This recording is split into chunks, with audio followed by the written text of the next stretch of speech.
¿Se me escucha bien?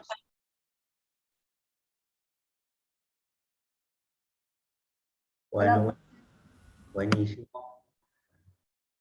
Bueno, ya son pasadas las 8:05, así que si les parece, comenzamos. Al principio les hago una breve introducción, así que vamos generando un poquito más de tiempo hasta que se acerquen más. Digamos, por ahora somos 14. Bueno, ¿qué es lo que vamos a ver? Lo que vamos a ver hoy. Hoy lo que vamos a ver son variables que tienen que ver con el aspecto monetario de la economía, digamos. Entonces vamos a analizar, por ejemplo, qué es moneda, digamos, y como ustedes saben, más allá de la teoría que uno, seguramente, más allá de que conozcan más o menos de economía, hay una cierta relación entre la cantidad de dinero y la inflación. Algunos le pueden dar más importancia, otras menos, pero hay una relación sobre ese aspecto y por lo tanto es lo que vamos a analizar hoy. Cantidad de dinero, definición de dinero, cómo juega en la inflación, algunas definiciones de dinero, digamos, ¿no? Porque ahí hay un tema clave, cuál es la definición de dinero que uno debería tener en cuenta. Bueno, esto es más o menos lo que vamos a ver hoy. Le quiero comentar, no sé, bueno, seguramente los que ingresaron ya se dieron cuenta, yo les dejé, me había olvidado de subir la presentación de la clase pasada y me di cuenta cuando estaba subiendo el link de esta clase, así que quiero que sepas que ustedes ya pueden encontrar la clase pasada. No sé si se dieron cuenta que ya la cargué o algo por el estilo. ¿Alguno la vio o no la vio? Bien, listo. Entonces, les comento eso, que la clase pasada está. Prometo que hoy termina la clase y la transformo en PDF y se la subo, así no hay que esperar una semana, que ya se están acercando la fecha de los parciales. Bueno, así que hoy termino la clase y prometo de no olvidarme de cargar. Bien, entonces iríamos no sé si alguien tiene alguna consulta, si no, vamos directamente al PowerPoint. Permítanme. Creo que, a ver, vamos a ponerlo pantalla completa. ¿Se ve el PowerPoint? Sí. ¿Este es el último tema que tenemos con usted o falta alguno más? No, recordame, el parcial sería este sábado, no, el otro. No, el 3, el otro. El otro, por eso. Sí, por ahí como es la próxima clase, el miércoles que viene, doy algún tema menor y el miércoles que viene, que sería la anterior al parcial mía, hacemos un repaso de los temas. No sé si ahí ya has apuntado a tu pregunta. Sí, gracias. Bien. Bueno, como les decía, vamos a ver aspectos que desde el punto de vista de la bibliografía tienen que ver con, aguarden un cachito, que tienen que ver con, con variables monetarias, y bueno, ese es hacia el punto donde vamos a analizar los temas hoy. Entonces empezamos primero definiendo lo que es dinero, digamos, ¿no? Entonces en la actualidad existe el dinero fiduciario, que es el dinero papel, que no tiene ningún respaldo en términos de metales preciosos. En algún momento lo supo tener, o en algunos momentos el dinero supo tener respaldo a algo. O sea, cuando decimos metales preciosos, imagino que lo primero que se le ocurre es tener respaldo en qué cosa, cuando uno habla respaldo en metales preciosos. En oro. En oro, claro. Hay mucho dinero que tuvo patrón oro. ¿Qué quiere decir esto? Había una cotización oro-dólar, por ejemplo, y esa moneda tenía un respaldo. Así como fue, seguramente lo tienen más o menos claro, digamos, lo que fue la convertibilidad, que fue un patrón dólar. Bueno, que era 1-a-1. Bueno, puede haber un patrón oro. ¿Qué quiere decir? Que hay una cotización fija de determinado dinero, podemos llamarlo dólar, X cantidad de dólares por alguna unidad de peso de oro, qué sé yo, la onza, el kilo, bueno, lo que sea. Entonces tenemos un dinero fiduciario, que es un dinero papel, que no tiene respaldo en términos de metales preciosos. O sea, hoy el dinero no tiene respaldo en un metal precioso, ni tiene respaldo en otro dinero, como suelen tener algunas economías de menor desarrollo. El valor del dinero papel descansa en la confianza de cada individuo que será aceptado como medio de pago por los demás.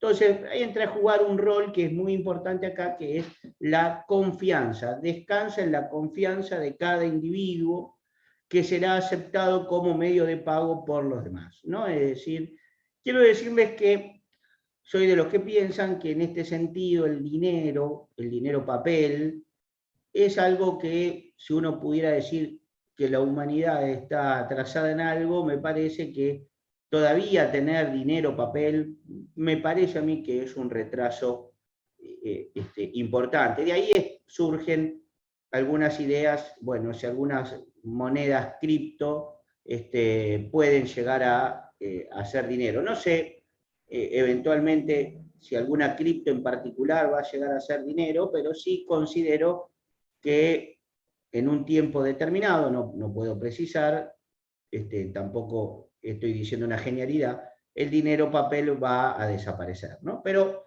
es importante tener en claro cuáles son las funciones del dinero.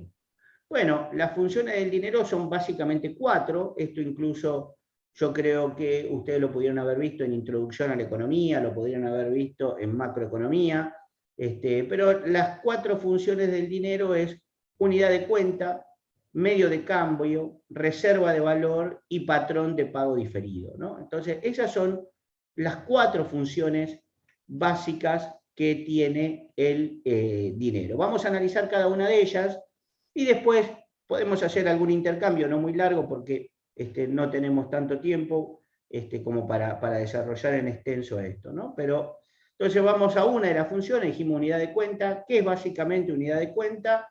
Es que se utiliza el dinero para fijar los precios o expresar los precios de los bienes. Por ejemplo, decimos cuánto vale un desayuno, no sé, cuánto vale un paquete de galletitas, y todo lo expresamos en pesos, digamos, ¿no? Podemos decir vale X pesos, vale otra cantidad de pesos, ¿no? Es decir, cuánto vale un diario, X cantidad de pesos, cuánto vale un viaje, X cantidad de pesos, ¿no? Después tenemos el medio de cambio, que es que una moneda cumpla con la función de medio de cambio. Bueno, cumple con este requisito cuando es aceptado por la sociedad para realizar transacciones. ¿Esto qué quiere decir? Bueno, vos me decís cuánto vale, no sé, un kilo de carne. Bueno, un kilo de carne vale, no sé, redondeemos, digamos por ahí, 1.000 pesos. Bueno, entonces yo te doy 1.000 pesos y vos me das el kilo de carne. Bueno, eso quiere decir que es medio de cambio. Si yo entrego pesos y al cambio de pesos me entregan un determinado bien, bueno, entonces podemos decir que ese dinero es medio de cambio. El dinero facilita el intercambio porque elimina las necesidades de que exista doble coincidencia de deseo, o lo que sería, lo que estamos diciendo ahí, es el trueque, que quiere decir que si no hubiera dinero, en este momento yo tendría que estar buscando una persona que tenga una carnicería para que quiera escuchar una clase de economía y me quiera dar un kilo de carne. Eso es bastante difícil. Entonces, el dinero facilita eso, porque, bueno, yo me dedico a dar clases de economía, me pagan en dinero y con ese dinero compro todos los bienes y servicios que necesito. Después tenemos las otras 2 funciones del dinero, que es reserva de valor, digamos, y el dinero también es un activo que sirve como depósito de valor. Es decir, el dinero es una manera de mantener riqueza y, digamos, de hecho, tanto familias como empresas suelen conservar una parte de sus patrimonios en forma de dinero. Sin embargo, digamos, este dinero ubicado, tenido de esta manera o considerado de esta manera como reserva de valor, obviamente si uno lo tiene, pierde la capacidad de compra, digamos, cuando hay alta inflación, ¿no? Y a su vez, digamos, no genera ningún interés, lo cual la pérdida contra la inflación es más alta, digamos, ¿no? Por eso hay que tener en cuenta cuando en un país determinado la inflación es muy alta, el impacto que eso tiene sobre ese dinero, ¿no? Y patrón de pago diferido son los pagos que han de efectuarse en el futuro, digamos, en algún momento del futuro, como por ejemplo pueden ser los contratos de alquiler y demás, que puede haber algún patrón de pago diferido, ¿no? Se especifican, de acá a un año vos me vas a pagar tanta cantidad de pesos por un determinado bien o servicio. Bien, estas básicamente son las 4 funciones que tiene el dinero. Entonces, más allá de las posiciones ideológicas que uno pueda tener en muchos aspectos, y de las consideraciones que uno pueda hacer, uno dice, bueno, a ver, una moneda tiene que cumplir estas 4 funciones. Si una moneda cumple estas 4 funciones, es moneda. Si no cumple estas 4 funciones, y bueno, entonces está discutido su concepto como moneda. Dicho esto, le quiero preguntar a ustedes, para hacer algún intercambio de ideas y no hacer tan aburrido esto, ¿ustedes consideran al peso como una unidad de cuenta? A ver, sí, no, puede ser. Alguien que me diga algo.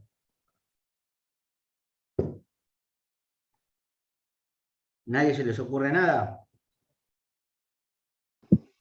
Sí, profe, o sea, sirve para calcular cuánto valen los bienes y servicios porque yo los pago en pesos.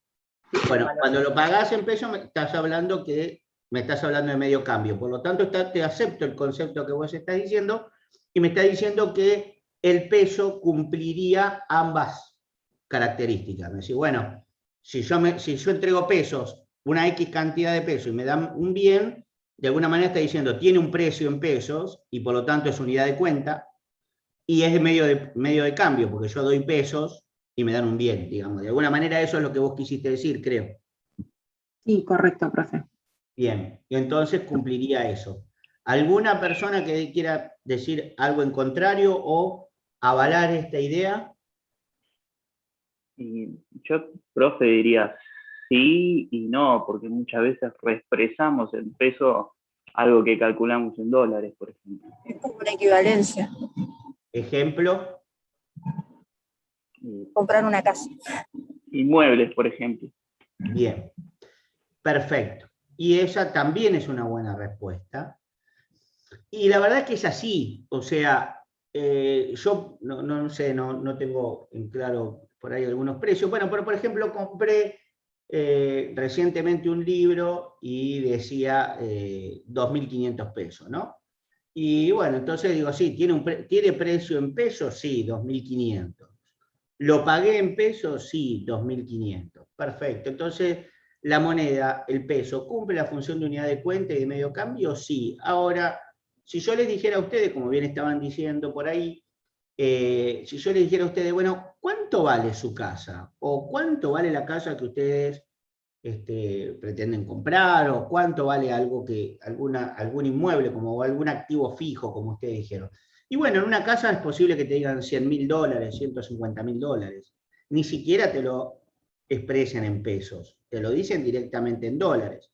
Y es más, uno podría decir, ok, bueno, fenómeno, para no entrar en la digresión de cuánto está el dólar en este momento, pero uno dice, bueno, esto vale $100.000, el dólar vale tanto, X pesos por dólar, entonces yo te voy a dar, no sé, tantos millones de pesos para comprarte una propiedad. Y es posible que el dueño de la propiedad te diga, no, mirá, no me entendiste, esto vale $100.000.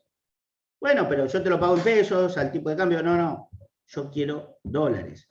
Entonces, es verdad que para comprar un libro yo entregué 2.500 pesos y me dieron un libro, pero también es verdad que si quiero comprar con pesos una casa, no me lo van a dejar. Por lo tanto, podemos decir que la función de unidad de cuenta y medio de cambio, el peso lo cumple más o menos, digamos, o parcialmente. Entonces, podemos ir, y sí podemos decir que difícilmente en Argentina no me acepten un dólar, incluso para aquellas transacciones relativamente bajas, ¿no? Es decir, si yo quisiera pagar con dólares, de hecho uno va a un supermercado o va a cualquier lugar y dice el tipo de cambio está a tanto, ¿no? Que a veces puede no convenir ese tipo de cambio el cual lo están tomando, pero lo que sí sabemos es que se podría en algunos casos aceptarte el dólar. Obviamente en este caso una operación de este estilo como la de un supermercado, tienen que hacerlo por el tipo de cambio oficial y por eso ahí no conviene, ¿no? Pero si hubiera un mercado único de tipo de cambio, posiblemente hasta podríamos comprar en dólares, tranquilamente, en un supermercado. Y bueno, de alguna manera, unidad de cuenta, ustedes saben, se puede reexpresar, como bien dijeron ustedes. O sea, el dólar podría cumplir estas dos funciones tranquilamente, pero el peso no totalmente, digamos, ¿no? Si vamos a reserva de valor, ustedes piensan, a ver, discutamos estas dos. Reserva de valor y pago diferido, ¿ustedes piensan que el peso puede cumplir estas funciones?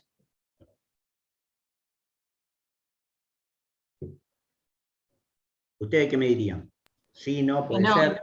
No, reserva de valor no.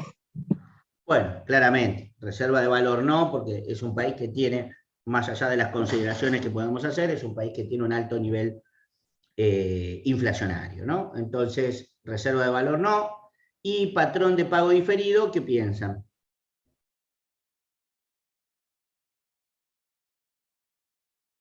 Bueno, patrón de pago diferido depende, hay algunos contratos que pueden tener algún grado de actualización y puede ser, pero es muy factible que los pagos diferidos en el tiempo, esto se haga también con alguna otra moneda fuerte, son tantos dólares, ¿no? Qué sé yo, es muy factible que ustedes hoy quieran, no sé, si quieren arreglar su casa o un carpintero o algo por el estilo, tienen que hacer algo y le dice, bueno, mirá, ¿cuánto vale? Bueno, yo esto te lo voy a entregar dentro de 2 o 3 meses, y bueno, por ahí algunos fácilmente te digo, mira, esto, veamos cuántos dólares son hoy, y me pagás tantos dólares hoy, me pagás tantos dólares dentro de un mes, 2 meses, cuando te termino los muebles, digamos. Entonces, puede ser también un ejemplo de que se paga en dólares. Por lo tanto, esa explicación la tienen acá. Digamos, la unidad de cuenta, el medio de pago, patrón de pago diferido, reserva valor, eso lo tienen ustedes en la columna de la izquierda, las características, y bueno, vamos a ver que cumple parcialmente muchas, por lo tanto no es totalmente dinero, y hay alguna función que no cumple directamente, que es la de reserva de valor.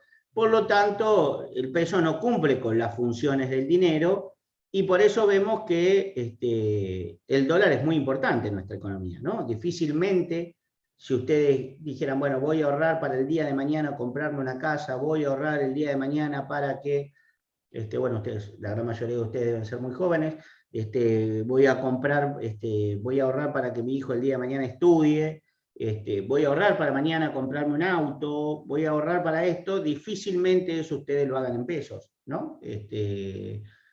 Seguramente lo hacen en dólares, ¿no? ¿Comparten? ¿Hay alguno que quiera hacer alguna opinión distinta, que quiera decirme algo? ¿No? Sí, yo también escuché esto que usted comentó recién en un periodista que también lo decía en la tele, que claro, que el dinero lo que le faltaba era eso, la reserva de valor, que no se lo podía considerar así como lo explicó usted.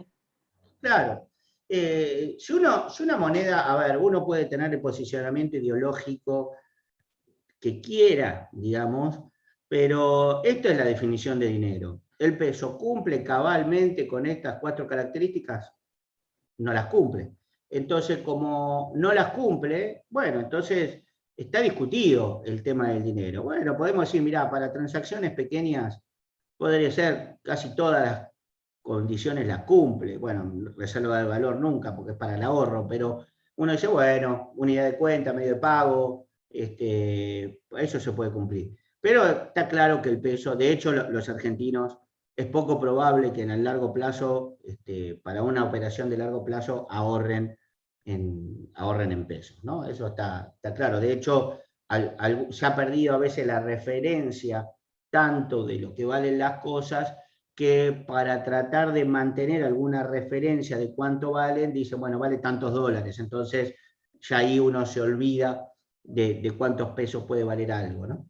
Bien, entonces ahora entramos en otro aspecto importante, que es la definición del dinero. ¿Cómo se define el dinero? Bueno, la cantidad de dinero se define como la suma de efectivo en manos del público, que es lo que se conoce más billetes y monedas, ¿no? Más los depósitos en los bancos. Entonces, acá entra a jugar otro concepto en lo que llamamos dinero.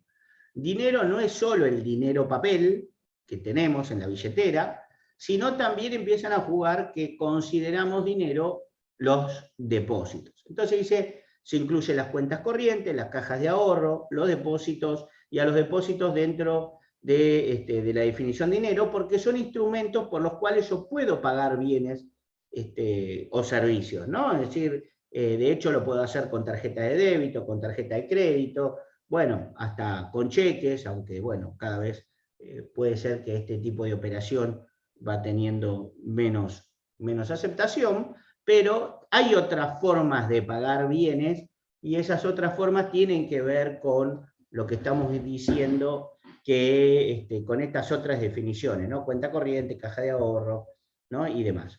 Entonces, sigamos con esto. Entonces, ¿qué tenemos? Entonces dice, se incluyen las cuentas corrientes, las cajas de ahorro, a los depósitos dentro de la definición de dinero, porque se pueden comprar bienes. Entonces, veamos distintas clasificaciones de dinero que hay, y es lo que se conoce como los agregados monetarios, que seguramente o en introducción o en macroeconomía lo pudieron haber escuchado.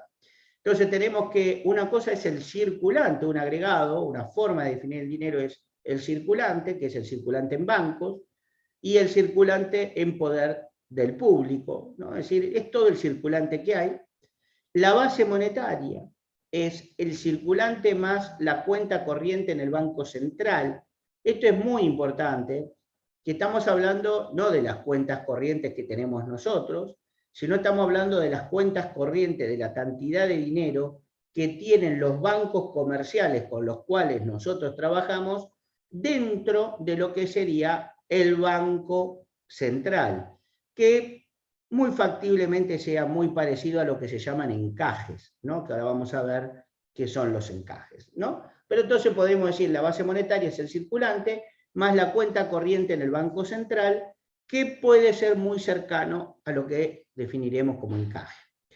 El M1, ¿qué es? Bueno, fíjense, acá empieza a hablar del circulante en poder del público, o sea, los billetes y monedas que todos nosotros tenemos en nuestra billetera, más las cuentas corrientes en el banco en pesos, y acá sí estamos hablando de lo que es la cuenta corriente con la definición tradicional que ustedes la conocen, que es las cuales uno puede hacer un cheque, por ejemplo, ¿no? Entonces dice, ¿qué es el M1? Bueno, son los billetes y monedas que yo tengo, o que todos nosotros tenemos, más las cuentas corrientes, ¿no? Entonces decimos, ¿y el M2 qué sería? Bueno, el M2 es todo lo que es M1, o sea, circulante en poder del público, más cuentas corrientes en banco en pesos, más las cajas de ahorro en pesos. ¿Y el M3 qué sería? Bueno, sería el M2, por lo tanto, si es el M2 es el circulante en poder del público, las cuentas corrientes en pesos, más las cajas de ahorro en pesos, más los plazos fijos, y ahí tenemos el M3, ¿no? Entonces tenemos el M1, el M2, el M3, cada vez vamos agregando un concepto adicional, y después tenemos el M3', que es agregar todo lo que haya en dólares, y algunos agregan las cajas de ahorro, los plazos fijos, digamos, ¿no? Agregan las cuentas corrientes, y podemos hablar de un M3 global. Hay algunos que no los quiero complicar con esto, calculan un M1 en pesos más dólares, o sea, ponen circulante en poder del público, más cuentas corrientes en bancos en pesos, y eso sería el M1 en pesos, y el M1 en dólares sería agregarle las cuentas corrientes en dólares. Y así sucesivamente uno puede hacer un M1 en pesos y dólares. Pero es muy común de que todo lo que sea dólares se agregue al final en el M3. ¿Qué se define como dinero transaccional? ¿Qué es el dinero transaccional? Es decir, el dinero por los cuales una persona compra rápidamente bienes o servicios, y se lo considera el dinero transaccional como el M2. O sea, sería el circulante en poder del público, las cuentas corrientes en bancos en pesos, más las cajas de ahorro en pesos. ¿Y esto por qué es así? Bueno, fácil de interpretar, porque con un M2 yo puedo comprar rápidamente bienes. ¿Por qué? Porque con los billetes y monedas podría comprar bienes, sí. Con las cuentas corrientes en el banco podría comprar rápidamente dinero, sí, hasta con un cheque, por ejemplo. Y con caja de ahorro podría comprar rápidamente bienes, sí, porque la tarjeta de débito para las cajas de ahorro. Entonces se habla que el dinero transaccional, el dinero con el cual se hacen operaciones rápidamente de compra de bienes o servicios, es el M2. ¿Alguna duda con esto? No, profe. Nada, bueno, perfecto. Entonces sigamos. Entonces tenemos que empezamos a analizar el rol de los bancos comerciales. Bueno, los bancos comerciales son instituciones financieras que tienen una autorización para aceptar depósito y para conceder créditos. Sus reservas son activos disponibles inmediatamente para satisfacer el retiro de los depósitos. Es decir, los bancos toman, ahora lo vamos a analizar bien, pero digamos, los bancos, ¿qué es lo que hacen? Los bancos toman... Bueno, recién vi que había un mensaje acá que dice estamos dolarizados, implícitamente pierde valor constantemente, entiendo que se está refiriendo al peso, no lo tenía en cuenta al chat, y sí, bueno, claramente la Argentina se encuentra con un alto nivel de dolarización, si ustedes quieren, dado que lo tomamos como referencia, el dólar para muchos precios, como decíamos, ¿no? Bien, entonces vamos de vuelta a los bancos comerciales. Bueno, son instituciones financieras que tienen autorización para aceptar depósitos y conceder créditos. Sus reservas son activos disponibles inmediatamente para satisfacer el retiro de los depósitos. ¿Esto qué quiere decir? Los bancos toman depósitos y van a dar créditos. De hecho, los bancos dan créditos con los depósitos. Por lo tanto, una parte de los depósitos la tienen que guardar por si algún individuo quiere hacer un retiro de sus depósitos. No pueden prestar todo el dinero. Y eso es lo que hablamos de que los bancos tienen reservas, que muchas veces esas reservas son muy similares a los encajes. ¿Cuál es la diferencia de la definición de encaje? Bueno, es muy simple. El encaje es una obligación normativa que tiene, es decir, el Banco Central le dice a los bancos privados, ustedes tienen que mantener inmovilizado el 20% de su dinero. Bueno, un banco puede tener el 25% si quiere, ¿no? Y hablamos de reservas, pero bueno, en el fondo, reserva y encajes para nuestro análisis lo podemos tomar como algo muy similar. Los bancos deben tener reserva por dos motivos: para hacer frente a los retiros de depósitos por parte de sus clientes, y por la reglamentación vigente exigen que los bancos tener una parte de sus depósitos totales en dinero en efectivo, que son las reservas, ¿no? Entonces, como les decía, uno puede tener una parte superior por encima de lo que piden los encajes, y otros aceptar directamente, mínimamente, los encajes, ¿no? Bien, entonces, acá tenemos lo que sería un balance muy simple de un banco, ¿no? Un banco tiene entre sus pasivos los depósitos. Ustedes piensen que los depósitos es una obligación que tiene un banco con un tercero, por lo tanto, de ahí viene esta idea de que los depósitos son un pasivo para los bancos, ¿sí? Y de hecho de ahí viene que, dado que los depósitos son un pasivo para los bancos, de ahí viene el concepto de que se paga una tasa pasiva por los depósitos. Obviamente entre los pasivos van a estar los préstamos del Banco Central, si recibió algún préstamo por algún motivo, y fondos propios de otras cuentas, ¿no? Y entre los activos del banco vamos a tener las reservas que el banco guarde, que pueden ser superior o no a los encajes, ¿no? Que son efectivos que tiene, y depósitos en el Banco Central, y activos rentables. ¿Qué son los activos rentables? Bueno, pueden ser los créditos, los créditos o préstamos, los títulos públicos o privados, que serían las ON. Por lo tanto, estamos hablando que los préstamos, los créditos, son un derecho que tiene un banco con un tercero, y ahí viene lo que sería un activo, y sobre eso se paga una tasa pasiva. Perdón, una tasa activa, pues sobre eso se paga una tasa activa. Y precisamente la diferencia entre la tasa activa y la tasa pasiva es donde vamos a tener la rentabilidad del banco. Y por supuesto los bancos enfrentan, acá esto se lo digo para la posteridad, enfrentan dos riesgos básicamente. Uno es el riesgo de liquidez. ¿Qué es el riesgo de liquidez? Bueno, mirá, yo recibí 100 pesos, presté 80, me quedé con 20, pero me vinieron 50 personas a buscarme los depósitos y necesito, supongamos que cada una de esos 100 pesos que había recibido el banco, cada persona le había llevado un peso. Entonces de repente vienen 50 personas a retirar 50 pesos y este banco solo tiene en encaje 20, entonces no tiene la plata para devolverlo. Y bueno, ese banco enfrenta un problema de liquidez, es decir, la plata no la tiene hoy, pero como la prestó y bien, la va a tener mañana, pero hoy no la tiene. Y bueno, entonces ese banco tiene un problema de liquidez.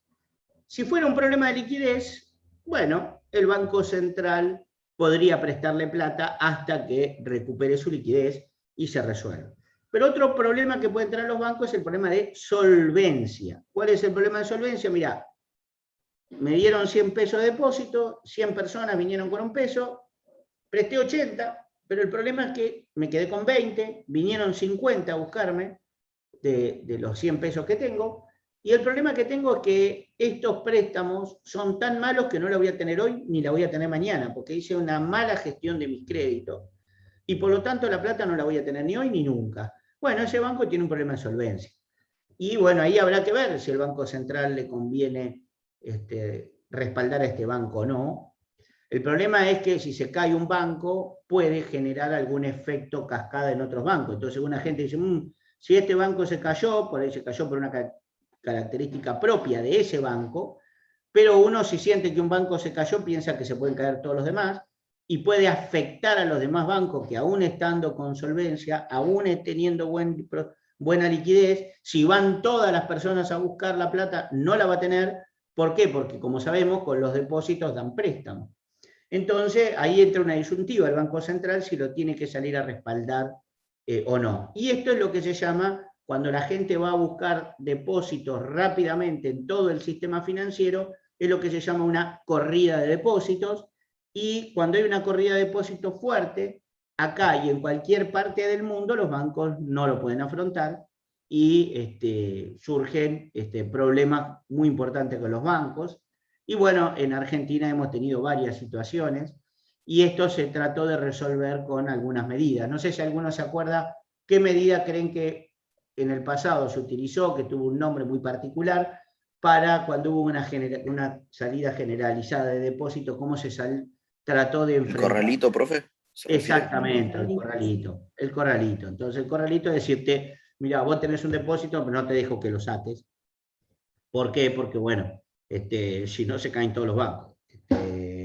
Entonces esa es la definición, digamos, o el concepto que lo podemos llamar de alguna manera con una definición particular. En realidad es uno está congelándole los depósitos, ¿no? O sea, uno no puede obtener los depósitos suyos, y ahí entra en colisión con algunos conceptos como el derecho a la propiedad, porque se supone que tu depósito es tu depósito, ¿no? Bueno, ¿se entendió hasta acá, más o menos? Bien. Sí, profe. Bien, perfecto. Este es un concepto que le dejo para la posteridad. Ustedes tienen que mirar cómo evolucionan los depósitos. Es muy importante que ustedes lo miren esto. Ustedes me dicen, bueno, pero yo voy a mirar sistemáticamente. Bueno, ustedes pueden entrar de vez en cuando el diario, a cualquier diario por lo general, y obviamente pueden empezar por el ámbito, por el cronista comercial, y ustedes van a ver ahí cómo vienen evolucionando los depósitos. Si no es una noticia que esté dentro de las más importantes, quiere decir que con los depósitos no está pasando nada. Entonces uno puede estar relativamente tranquilo si tiene dinero en algún banco, ¿no? Y siempre algún dinero vamos a tener todos, porque a medida de que las sociedades se van haciendo más complejas, todos de alguna manera, o la gran mayoría, tenemos de alguna manera alguna relación con algún banco, ni hay que hablar si nos pagan los sueldos o demás, ¿no? Pero siempre alguna relación con algún banco vamos a tener, y algún dinero podemos llegar a tener en algún banco, y bueno, entonces esas situaciones que hay que mirarlas. Después, si la cosa se empieza a complicar aún más, o en un principio, cuando empieza la primera etapa a complicarse, aparecen en los diarios especializados. Después aparecen en los diarios de mayor divulgación, digamos, ¿no? Qué sé yo, un Nación, un Clarín, bueno, los diarios más tradicionales que se leen de todo tipo de noticias, y les diría que en un concepto grave, ustedes van a entrar hasta a algún medio deportivo, le diría, y hasta algo va a estar relacionado, ¿no? Algún jugador le quedó que no pudo retirar la plata, y bueno, eso ya es el sumo. Ahí, si lo encuentran en esos medios, porque ya es medio tarde, digamos. Entonces, es medio tarde para reaccionar, digamos, ¿no? Pero en términos generales, esto es una noticia que cuando se pone bastante compleja, empieza a aparecer en los medios. Así que esto es un dato que ustedes tienen que buscarlo. Y por otro lado, les digo otra cosa más. Otra cosa que se puede hacer es, bueno, miran los diarios para ver la noticia, pero uno dice, bueno, pero la verdad es que yo no tengo dinero en los bancos. Entonces uno dice, bueno, entonces a mí no me preocupa mucho, o sea, no voy a andar mirando los diarios y a ver si los depósitos vienen bien o vienen mal, si los bancos se van a caer o no se van a caer. Bueno, quiero que sepan que si los bancos se caen y se caen los depósitos, el depositante no va a tener la plata, ese depositante seguramente no gaste, eso va a tener un impacto negativo en la economía. Algunas empresas reciben préstamos, ya sea para capital de trabajo o un préstamo más importante, y esa empresa va a dejar de tener préstamo para capital de trabajo, para las cosas más importantes, una inversión. Y por otro lado, los bancos lo que van a hacer es que crédito que se paga, crédito que no se renueva, por lo tanto va a haber menos dinero en la economía. Entonces, ¿qué quiero decir? Bueno, no tengo dinero. Quiero decirles que si se caen los bancos hay una crisis generalizada, porque se caen los créditos para el consumo, se caen los créditos para la inversión, se caen los créditos para el gasto del sector público, y por lo tanto, consumo, inversión, gastos son variables importantes ¿en qué? En el Producto Bruto. Entonces, si se cae el Producto Bruto, vamos a tener una crisis descomunal, y bueno, seguramente eso ustedes lo pueden relacionar rápidamente con el corralito, el 2001, digamos, ¿no? Que hubo una corrida generalizada de depósitos, y la caída de los bancos hizo un quiebre generalizado de la economía. Porque de ahí viene el concepto de que los bancos son intermediarios financieros. ¿Intermedia entre quiénes? Intermedia entre los que les sobra plata, que hacen un depósito, y intermedia entre los que les falta plata, que piden un crédito, ya sea, por ejemplo, hasta de las tarjetas de crédito, ¿no? Entonces hay gente que necesita plata y pide crédito. Entonces, si se caen los bancos, vamos a estar en una situación muy compleja, incluso aquellas personas que no tengan ningún dinero en el sistema financiero. ¿Se entendió esta última parte? ¿Alguien me quiere hacer alguna pregunta? ¿No? Bien. Listo, entonces seguimos adelante. Entonces, bueno, acá seguimos hablando de lo que tiene que ver con el riesgo de liquidez o riesgo de solvencia. Lo que vemos a ver es que, por lo tanto, miren qué dato interesante, la diferencia entre la tasa activa, que es más alta, y la tasa pasiva, que es la más baja, es con lo que los bancos van a financiar todos sus costos, los costos de personal y demás costos, digamos, ¿no? Entonces, si esa tasa es muy alta, también quiere decir que está cobrando una tasa alta por los préstamos, y lo cual podría hacer que sea algo muy, muy difícil de poder para los bancos, para la gente pagar, y podría llegar a entrar en un problema de solvencia. Bien, entonces, ¿qué tenemos con los bancos? Los bancos básicamente multiplican dinero, y ahí vamos a ir a este aspecto. Miren, supongamos, vamos a ir despacio, digamos, dice, supongamos que el Banco Central compra $1000 y que el tipo de cambio fuera 3, en algún momento era un ejemplo realista, fíjense lo que estamos hablando, ¿no? Supongamos que el Banco Central compra $1000 emitiendo 3.000 pesos, y que el propietario ingresa el dinero en el banco. O sea, esta persona, un exportador, por ejemplo, llevó $1000 y el banco le dio 3.000 pesos, lo cual el banco en lo inmediato esa plata no la presta, lo hace como reserva, ¿no? Pero dice, dado que el banco tiene beneficios cuando toma depósitos y da préstamos, eso está claro, y por lo tanto va a dar préstamo, dice, dado que el coeficiente de reserva es el 20%, sobre el nivel de depósito, el banco mantendrá 600 pesos en reserva y 2.400 dará un préstamo para generar ingresos correspondientes a la actividad y pagarle la tasa de interés de estos 3.000 pesos.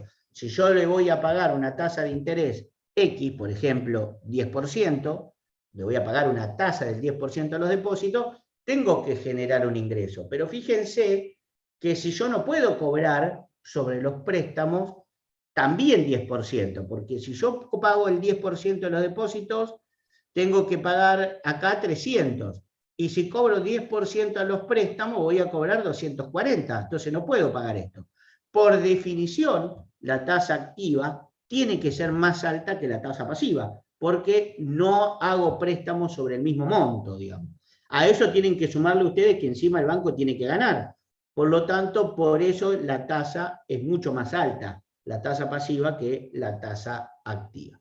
Pero por lo tanto acá tenemos que con estos 3.000 pesos, el banco se guardó 600 y prestó 2.400, ¿no? Entonces, fíjense que, bueno, en un principio acá tenemos 3.000 y 3.000, como si fuera un activo cualquiera. Y entonces vemos que, dice, el préstamo concedido por el Banco 1 fue a una empresa que retira el dinero, dado que lo empleará para efectuar sus pagos. Por ejemplo, una empresa pidió ese dinero para pagar su capital de trabajo. Y deposita el dinero íntegramente en otro lugar, o se lo da a los empleados y los empleados lo depositan en otro lugar, pero supongamos que un banco, para facilitarlo, lo saca de un lado y paga algo en otro banco, digamos, para comprarle a otra empresa, ¿no? Entonces un banco le dice, bueno, girame 2.400 pesos para comprar, no sé, lo que ustedes querían ampliar su casa, pidieron 2.400 pesos y entonces salieron a comprar materiales, hablaron al corralón y el corralón le dijo, bueno, mira, está bien, perfecto, girame 2.400 pesos en este otro banco, ¿no? En este otro banco, entonces en el Banco Comercial 2. Bueno, el Banco Comercial 2 recibe esos 2.400 pesos y hace el mismo proceso, ¿no? El 20% lo guarda en reservas y presta 1.920, ¿sí? Entonces dice, dado que el coeficiente de reserva es 20%, el banco optará por mantener 400 en reserva y dará préstamo, acá hay un error, por 1.920 para mantener para obtener ingresos, y este proceso continúa infinitamente. Y si ustedes miraran este proceso que continúa infinitamente, fíjense, los 3.000 pesos originales de depósito se han convertido, si ustedes quieren, los 3.000 pesos originales de depósito y de billetes, concretamente, digamos, había 3 billetes de 1.000, para decirlo de alguna manera, ahora se han convertido en 5.400 de depósito. 3.000 de acá y 2.400 de acá. O sea, 3.000 pesos se multiplicaron en 5.400, ¿sí? Y encima hay 1.920 en préstamos, ¿sí? Entonces, ¿qué es lo que tenemos acá? Entonces, ¿qué dice? Este proceso continuará en forma que acabamos de describir hasta que se preste todo el exceso. ¿Cuál es el exceso? es este exceso, el 1920, que como ustedes notarán cada vez va a ser menor, ¿no? En el próximo paso a un banco le entra 1920, el 20% se guarda en reserva y el 80% se presta y así sucesivamente. Si nosotros tuviéramos un encaje del 20%, 3.000 dividido 0,20, haría que estos 3.000 se multiplicara por 15.000, lo cual, este es un problema muy interesante, porque si los bancos multiplican dinero acá y en cualquier parte del mundo con operaciones de depósito y crédito, quiere decir que si todos vamos a buscar nuestros depósitos, nos van a dar mucho dinero, más de lo que la cantidad de billetes realmente había. Y eso puede hacer que si todo el mundo va a buscar sus depósitos, por ejemplo, les voy a hacer una pregunta, si hubiera una corrida generalizada de depósitos en la Argentina, ¿ustedes qué creen que harían los individuos que van y logran retirar los depósitos de los bancos? Les hago una pregunta. Si hubiera una caída generalizada de los depósitos, o sea, todo el mundo se desespera por ir a buscar los depósitos a los bancos, inmediatamente, ¿qué creen que harían con esos pesos? Lo guardan en la casa, o no sé, compra mercadería, pero digo, no lo pondría en otro banco. Bien, uno podría decir, alguien dijo, lo guarda en la casa, bueno, esa es una opción. Dijiste también como opción, compran mercadería, por lo tanto... Comprar dólares, profesor. Bueno, y otra es comprar dólares. Lo cual, a ver si ustedes me siguen, estamos de acuerdo, espero que me hayan entendido más acá o más allá, que 3.000 pesos se transformaron en 5.400, ¿sí? A través de los depósitos y créditos. Pero ¿cuántos dólares había? Esto arrancó con 1.000 dólares que se transformaron en 3.000 pesos, o sea, el tipo de cambio era de 3.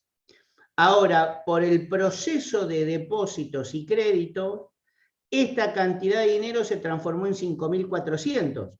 Por lo tanto, si todo el mundo va a buscar con sus depósitos, si todo el mundo va a buscar sus depósitos y le dan 5.400 pesos, lo que antes con el tipo de cambio habían sido 3.000, el tipo de cambio no se puede sostener. Ya no se puede sostener un tipo de cambio de 3. El único tipo de cambio que se puede sostener es de 5.400 y vuela el tipo de cambio por los aires. ¿Se entendió? ¿Sí? ¿No? ¿Puede ser? ¿Sí? ¿Se entendió? Esa última parte yo no la entendí. Vamos con esto. O sea, había 1.000 dólares. Con estos 1.000 dólares, un exportador le entregó 1.000 dólares al banco y el banco le entregó 3.000 pesos.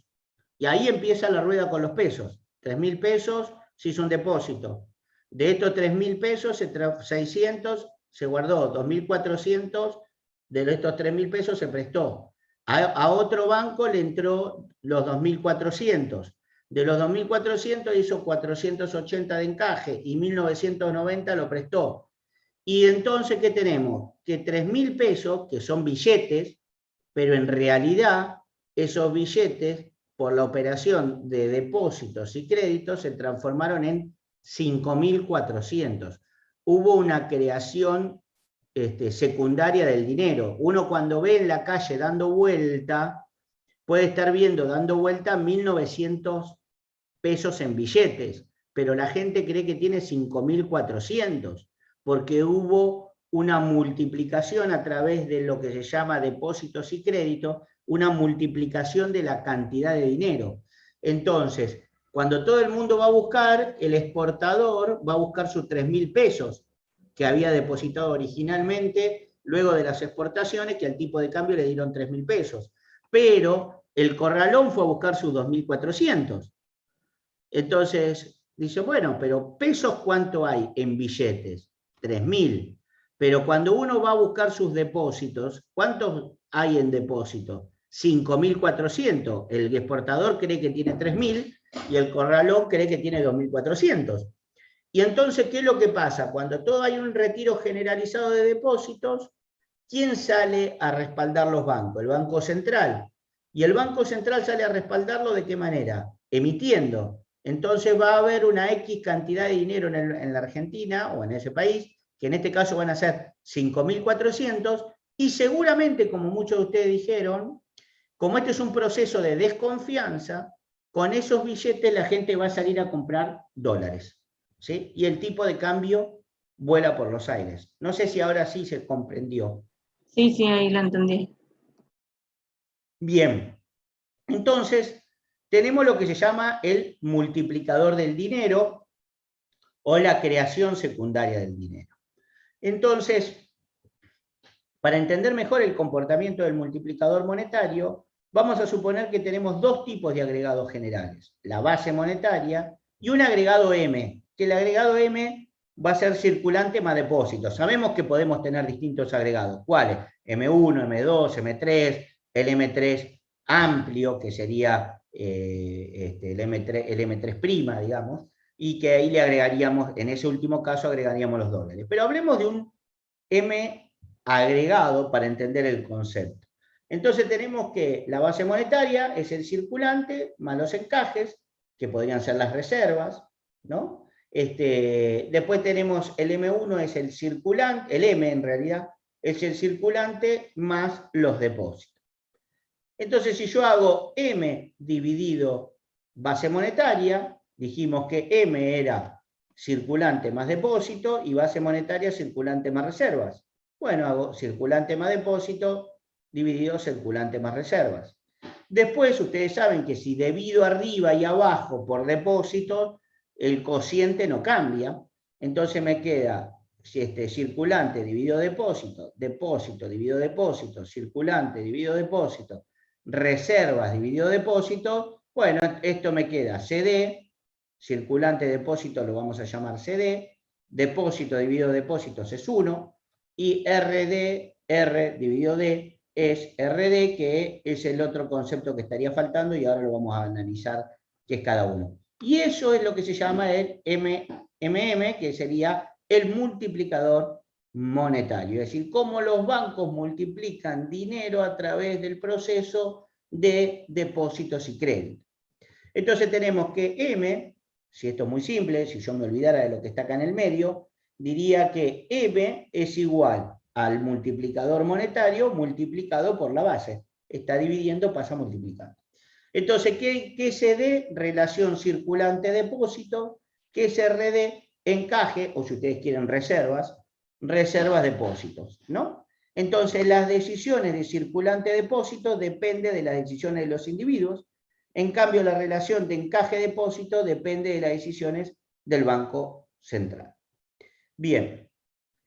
Acá tienen un proceso, miren, si yo hiciera 100, ¿no? Y tomara esta relación 20, 80, 20 de cómo es del circulante, 80 de depósito, y después tenemos las reservas, y después tenemos los préstamos. Si uno hace eternamente esto, es como que 100 pesos se multiplica en 354,6, tomando conceptos que tengo acá. CD 0,20, 0,8, ¿no? De la relación depósito circulante, digamos, ¿no? Y tomando un concepto de encajes de reserva depósitos de 0,10. Bueno, simplemente es eso, no quiero aburrirlo con otras cosas que no tienen sentido. Entonces, bueno, básicamente lo que tenemos ahí es cómo los bancos multiplican dinero. Dicho esto, entonces ahora lo vamos a relacionar a la cantidad de dinero con el nivel de precios, y el nivel de precios es de alguna manera la inflación que estamos diciendo, ¿no? Y le da un valor al dinero, o sea, de acuerdo al nivel de precios, el dinero tiene un valor o no. En una economía, por lo general, hay dos sectores, ¿no? Uno que está vinculado al sector externo, exportaciones, importaciones, que se llaman los bienes comercializables o transables. ¿Qué son los bienes comercializables o transables? Bueno, esos bienes son los que tienen comercio exterior, es decir, los que se producen localmente y se exportan, ¿no? Eso es un bien, obviamente, es un bien exportable, un bien comercializable. ¿Cuál puede ser el ejemplo más típico de un bien comercializable que se exporta? ¿Cuál es el primero que se les ocurre? La soja. Exactamente, la soja es el primero que puede venir como idea neta de que se exporta gran parte. Podemos tener bienes que no se producen localmente y se importan. ¿Qué bien podría ocurrírseles ahora que es un bien que básicamente se importa? ¿Qué se les ¿Los podría ocurrir? celulares?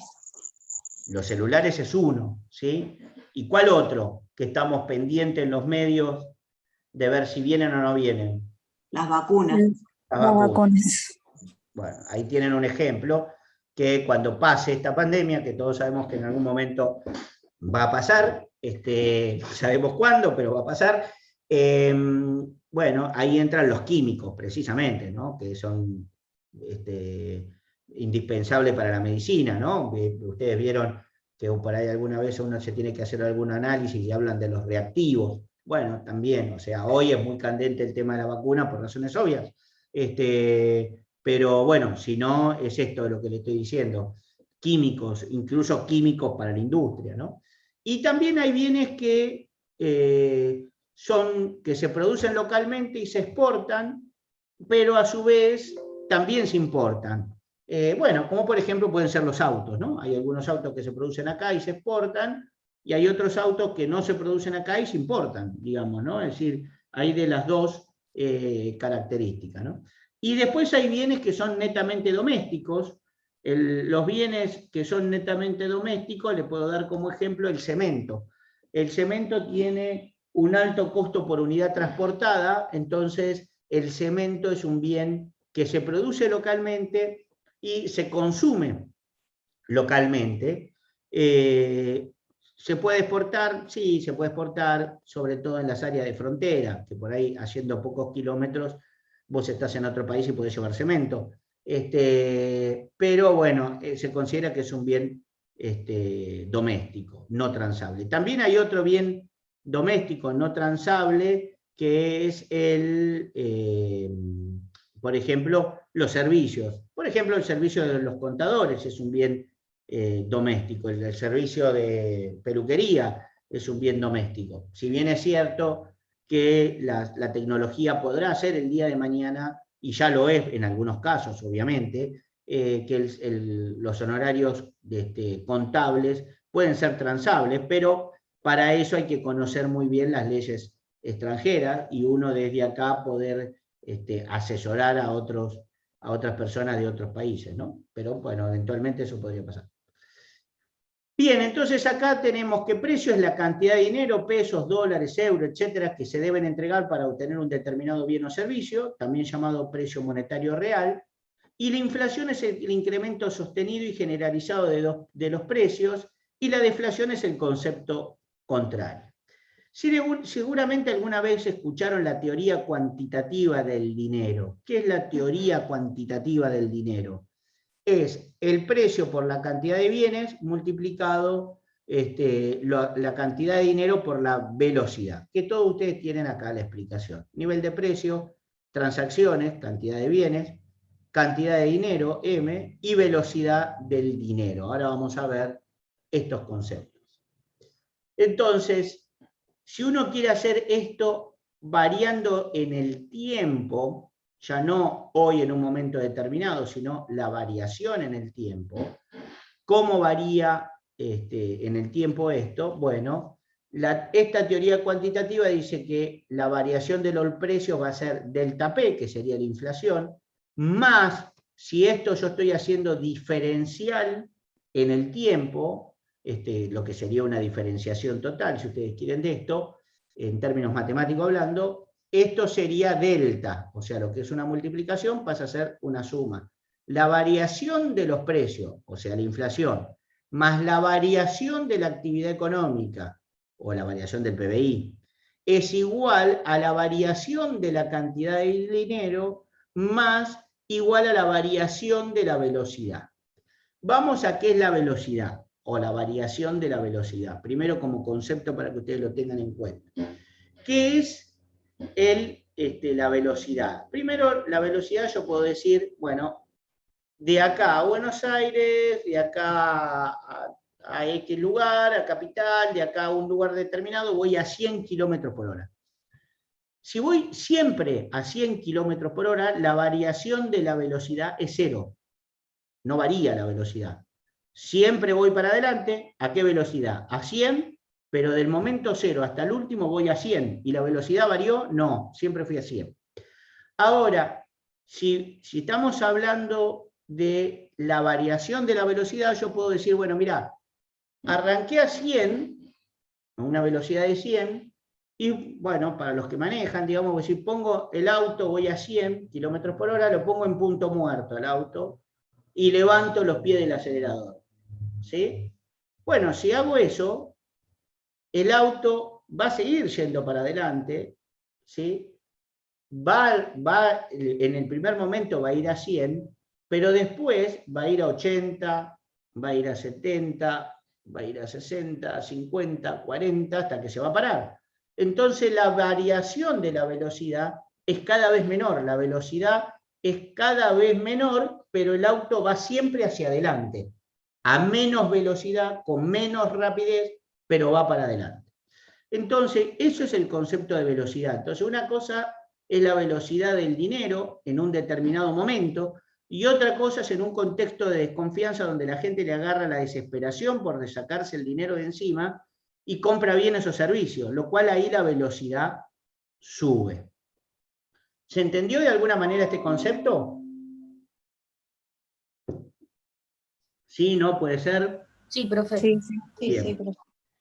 Entonces, ahí vamos a esta idea. Miren, ¿de qué va a depender la inflación de un país relacionándolo con la cantidad de dinero?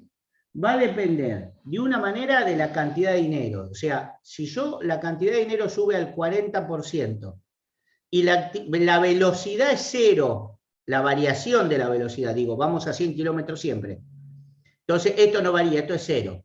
Si la cantidad de dinero sube 30-40%, 40, digamos, y la actividad económica es 5, y delta B corta es 0, tengo 40 menos 5, la inflación debería ser de 35%, aproximadamente. No, esto no es una ecuación lineal, y estas variaciones tienen impacto alrededor entre 1 año y medio. O sea, la variación de la cantidad de dinero ante una determinada actividad económica produce aumento en el precio con un proceso de 1 año y medio aproximadamente.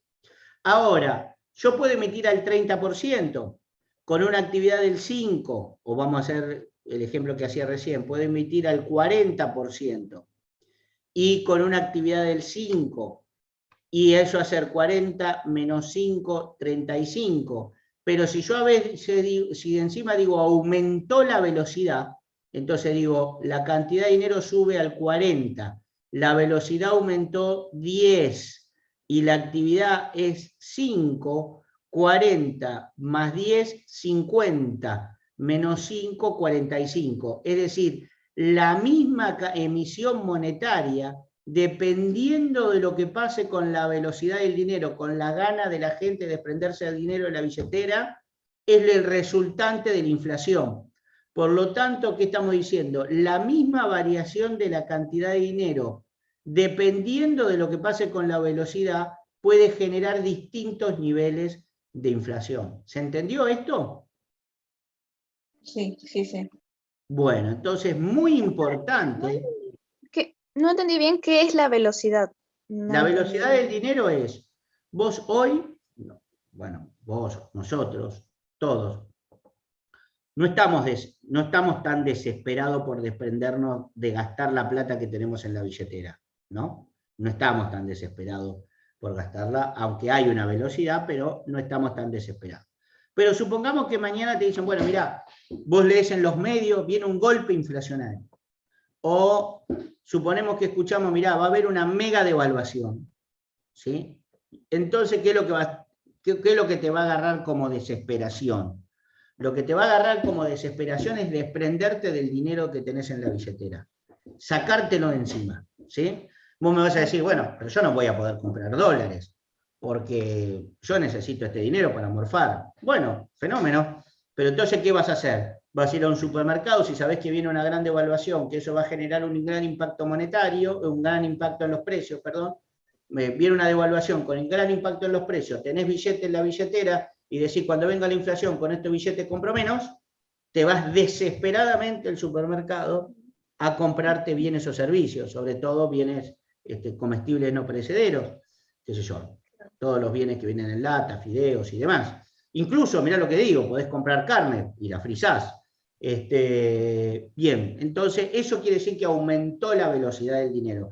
Porque vos antes lo gastabas de acuerdo a un consumo diario que vos necesitabas a lo largo del mes, y ahora te enteraste que venía un golpe inflacionario y dijiste, me la gasto todo ahora, antes que venga la gran devaluación y el aumento de precios. ¿Se entendió ahora más o menos lo que es la variación de la velocidad?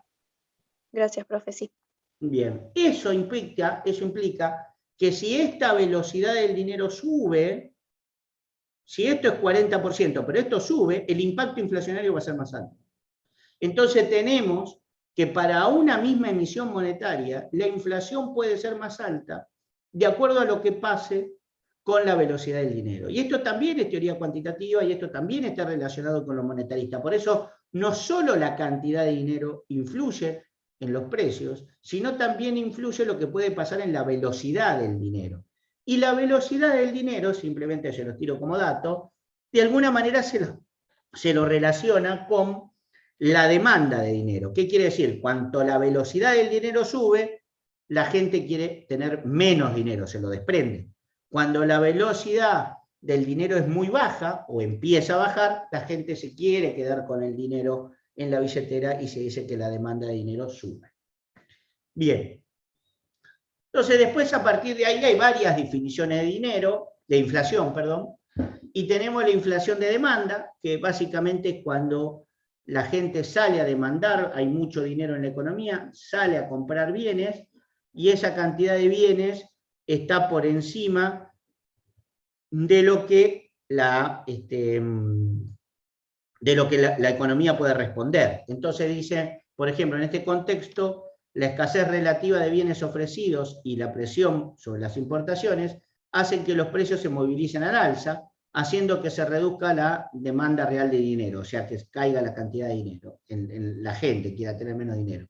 Lo cual a su vez retroalimenta la suba de precios por aumento de la velocidad de circulación, que acompaña una disminución en el nivel de actividad. O sea, ¿qué sería lo peor? Bueno, lo peor es, tengo una emisión de dinero, aumentó la velocidad y encima cae la actividad, porque ahí estamos en un proceso inflacionario muy fuerte.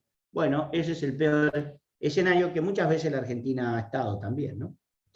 Bien, después tenemos inflación de costo. Se produce cuando el desequilibrio monetario se introduce como consecuencia de un aumento en el precio de un insumo básico de la economía o en el precio de alguno de los factores de producción, es decir, bueno, aumentan los precios de los químicos, aumentó la nafta, ¿no? Aumentó la nafta, el gasoil básicamente, que induce a la suba generalizada de otros costos, que se trasladan, la energía, por ejemplo, dando lugar a un aumento a la velocidad de circulación del dinero y aumentando la inflación, ¿no? Después tenemos la inflación estructural, dice, este tipo de inflación se produce cuando hay una diferencia de productividad entre los sectores de la economía que terminan con diferente elasticidad de oferta. De esta forma, frente a un aumento de la demanda agregada, hay sectores que no logran incrementar la producción, haciendo que los precios aumenten, producto de la escasez provocada por la falta de reacción de la oferta, ¿no? Esta suba en los bienes sensibles lleva a una puja salarial distributiva que termina siempre con un aumento en la velocidad de circulación del dinero. ¿Qué estamos diciendo acá? Bueno, miren, hay un aumento de la actividad económica, se demandan más de todo tipo de bienes, pero el problema que tenemos es que algunos sectores no pueden acompañar ese aumento de la demanda, y por lo tanto, como no pueden acompañar ese aumento de la demanda, aumenta la demanda, pero no la pueden acompañar con producción, aumentan los precios. Y esto se llama una inflación estructural. No sé si alguno de ustedes estuvo en una reciente presentación que hizo Martín Tetaz en la universidad. ¿Participaron? No. ¿Nadie? Bueno. Que yo también participé, pero en mi caso era más como un moderador, digamos, ¿no? Bueno, precisamente a veces acá hay un poco de qué es primero, ¿no? El huevo o la gallina. El problema es por qué hay sectores que no pueden afrontar a un incremento de la demanda. ¿No será que, como hay una inflación de hace muchos años, estos sectores no están dispuestos a invertir porque consideran que la economía no es confiable? Entonces, cuando aumenta la demanda, dicen, bueno, aumento los precios y se acabó la historia, porque no es un país que genere confianza. ¿O cuánto es realmente un problema estructural? Bueno, esa es una duda, digamos, ¿no? Si ustedes me preguntan a mí, y tengo la opinión tan válida de cualquier persona que pueda opinar lo contrario, digamos, yo no creo mucho en la inflación estructural. Yo lo que creo es que este es un país que resulta, no ahora, no lo quiero llevar justo ahora, a un año que es electoral encima, con una situación particular que estamos pasando. La Argentina es un país poco confiable en general, digamos, desde hace muchísimos años, y cuando digo muchísimos, muchísimos, entonces quiero decir que hay muchos sectores que no están tan fácilmente dispuestos a invertir. Entonces es verdad que por ahí un aumento de la demanda la hay y los sectores no pueden responder, pero para mí no es por un fenómeno estructural de que no pueden responder porque no podrían responder técnicamente. No, cuando me refiero técnicamente es si se invirtiera podría haber a mayor producción y acompañar la demanda, creo que sí. El problema es que no lo hace porque la Argentina no resulta confiable, entonces no están dispuestos a invertir en un país que cambia las reglas sistemáticamente, ¿no? Entonces, esto que hablamos de inflación estructural, en mi caso particular, lo creo, pero muy poco. Creo que sería muy marginal, en muy pocos sectores podríamos hablar de esto. Bien. Después tenemos la inflación de expectativas, y ya vamos terminando. Bueno, y en este caso la caída de la demanda de dinero, o sea, el aumento de la velocidad de dinero, viene vinculada a las expectativas sobre la ocurrencia de un suceso que va a terminar produciendo inflación. Es decir, ¿qué es lo que yo creo que va a pasar? Entonces los agentes económicos modifican su conducta para adecuarse a esta nueva situación. La cuestión a analizar en la inflación es cómo juegan las expectativas, ¿no? ¿Qué rol tienen? Y vamos a ver qué tipo de expectativas tienen los individuos, ¿no? Y dice, bueno, las expectativas se forman, expectativas adaptativas, inerciales o racionales. ¿Qué son las expectativas adaptativas? Bueno, yo creo que va a pasar mañana lo que pasó ayer. Básicamente es eso. Se forma en base a lo que se espera del futuro, tomando en cuenta lo que ocurrió en el pasado. Es decir, las expectativas, ¿qué creo que va a pasar? ¿Y qué creo que va a pasar? ¿Qué? Bueno, mirando el pasado. Bueno, si yo miro el pasado para creer lo que va a pasar en el futuro, eso son expectativas adaptativas, y se van adecuando a las expectativas adaptativas. ¿Qué va a pasar? Yo creo que la inflación mañana va a ser del 30. ¿Por qué? Y mirá, porque ayer fue del 30. Después va a llegar mañana y capaz que la inflación es de 25. Y cuando mañana llegue y la inflación sea de 25, voy a decir que pasado mañana voy a creer que la inflación es del 25, porque el día anterior fue de 25. Y después va a llegar ese pasado mañana y siempre voy a ir ajustando lo que va pasando en el pasado. Tengo expectativas inerciales, ¿no? Bueno, más, digamos, se produce, digamos, cuando la demanda de dinero se forma en base a esperar la inflación por lo menos igual a la última anterior. O sea, cuando hablamos del pasado es mirar un periodo más largo, última anterior es el último dato, o podríamos hablar de la tendencia de inflación, más allá de lo que pasó ayer o antes de ayer. Digo, bueno, hay una inflación inercial, este país tiene una inflación del 25% aproximadamente, o no, digo ese número por decirlo un número cualquiera, ¿no?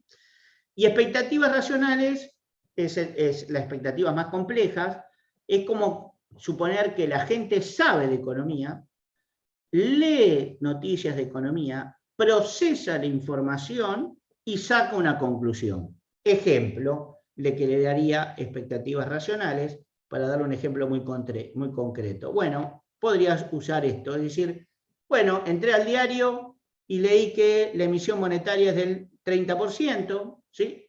Veo que hay un proceso de desconfianza muy fuerte y por lo tanto está cayendo la emisión, está aumentando la velocidad porque la gente tiene una desconfianza. Y digo, bueno, miren, aumenta un 30%, está subiendo la velocidad fuerte, la actividad crece al 5%, y supongamos que esto fuera al 40%, entonces yo decía, mire, como mínimo la inflación va a ser 40 menos 5, 35, pero encima como está subiendo la velocidad, va a ser más alta, entonces digo, bueno, puede ser 50. Entonces, yo creo que la inflación mañana va a ser 50. ¿Por qué? Y porque leí las noticias, lo puse como variación de M, también deduje o pensé algo sobre delta B, y leí noticias sobre qué va a pasar con la actividad económica. Entonces, leíste noticias, procesaste la información y sacaste una deducción de lo que va a pasar con el precio. Eso se llama expectativas racionales. Bien. Bien, yo le diría que dejaríamos acá, ¿sí? Para no arrancar con un tema nuevo. Bueno, no sé si me entendieron, si quieren hacerme alguna pregunta, tienen alguna duda. Profe, la consulta administrativa. El miércoles que viene, es 30, nosotros tenemos repaso del segundo parcial. Sí, yo por ahí de hoy alguna Sí. cosita, pero vamos a dar el Ah, bueno.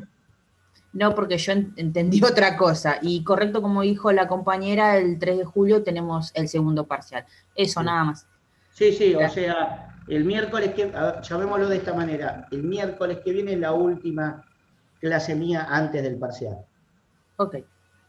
¿Sí? Por ahí doy algo o no, vemos. Lo que sí vamos a dejar bien en claro los temas que entra, que no entra y demás, eso va a estar claro, vamos a hacer Bueno, algún repaso. perfecto, profe. Sí, y si ustedes me quieren hacer alguna pregunta, alguna duda, obviamente, eso está claro. Bárbaro. Gracias. ¿Sí? Bueno, bien, si no tienen más, no hay ninguna duda, no me quieren hacer ninguna consulta, yo terminaría Profe, yo le quiero consultar el tema de que no entiendo por qué mientras más velocidad de dinero haya, como que aumenta la inflación. No entendí bien eso. Es muy simple, porque, a ver, vos tenés vos tenés un dinero en la billetera, ¿sí? Y vos vas asignando esa cantidad de dinero al transcurso del mes de acuerdo a lo que vos ganás, ¿no? Entonces, hay una compra sistemática de bienes que vos la distribuís en el mes. Entonces vos decís, bueno, yo gano, no importa, ¿cuánto? Digamos, ganó, no sé, digamos, 40.000 pesos. Entonces yo voy gastando 10.000 pesos por semana. Entonces, al cabo de la última semana me gasté toda la plata. Gané 40, gasté los 40. Entonces tenés un comportamiento del gasto del dinero. Ahora, supongamos que vos te enterás y entonces se ajusta la producción, se ajusta, llamémoslo la producción y consumo de la gente a esa idea general que tiene la gente, que es gastar 10.000 pesos por semana. Ahora, supongamos que por algún motivo vos te enterás de que va a haber una gran devaluación, ¿no? Entonces, o que mañana te dijeran, mirá, va a haber un incremento de las naftas del 50%, del 60%. Vos decís, listo, sube la nafta un 60% y si sube el gasoil, va a subir todo. ¿Por qué? Porque las verduras se trasladan en camiones, la carne se traslada en camiones, los bienes se trasladan en camiones. Entonces vos decís, esto va a subir de precio.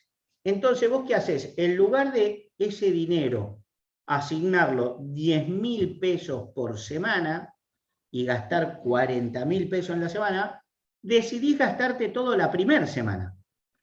Y cuando vos decidís gastar todo la primera semana, hay un shock de demanda que no se puede afrontar por parte de la producción, y eso produce un incremento de precios. Y fue producto de la desesperación de vos sacarte la cantidad, vos sacarte el dinero que tenías en la billetera. Es decir, aumentó la velocidad del dinero. ¿Qué quiere decir? Vos antes los tenías guardado y lo ibas gastando de a poco, y ahora decidiste gastarlo todo junto. Es como que aceleraste para gastarlo. Esa aceleración para gastarlo hace que aumenten los precios. No sé si ahora se logró entender lo que te quise decir. Ahora sí, mejor, gracias. Bien, entonces la velocidad del dinero juega un rol importante en la inflación, que hay que tenerlo en cuenta eso. ¿Sí? ¿Alguna pregunta más? ¿Alguien me quiere hacer algún comentario o algo? ¿No? No, profe. Bien, entonces lo que vamos a hacer es, terminamos acá, la próxima clase es la última, y ahora voy a subir la clase de lo que vimos recién. ¿Listo? Entonces, nos vemos el próximo miércoles. Gracias, profe. No, de nada, hasta luego.